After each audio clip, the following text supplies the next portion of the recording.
The governor's office is here and the fiscal committee meets over here.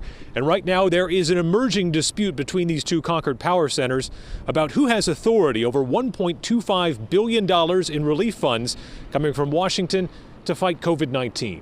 Governor Chris Sununu plans to use his emergency powers to oversee the rapid distribution of federal coronavirus relief funds, bypassing the fiscal committee, the legislative body that would normally handle that money. It's not that the fiscal committee can't do a good job. They have a very important role, but not necessarily in the realm of drawing down funds and being able to release them immediately. We're prepared to do that. We're prepared to do that 7 days a week. Lawmakers, including Senate President Donna Soucy, point to another state law that says the fiscal committee shall provide advice and consent on expenditures even in an emergency. The people of the state of New Hampshire did vote for Governor Sununu, but they also voted for 424 members of the legislature.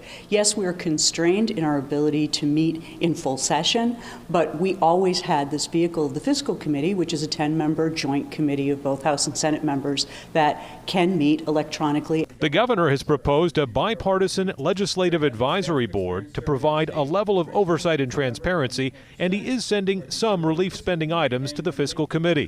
Sununu and committee members clashed late last year over federal education funding, with Democrats rejecting $46 million for charter schools. The governor says even the potential for that kind of gridlock is a risk he doesn't want to take in a pandemic.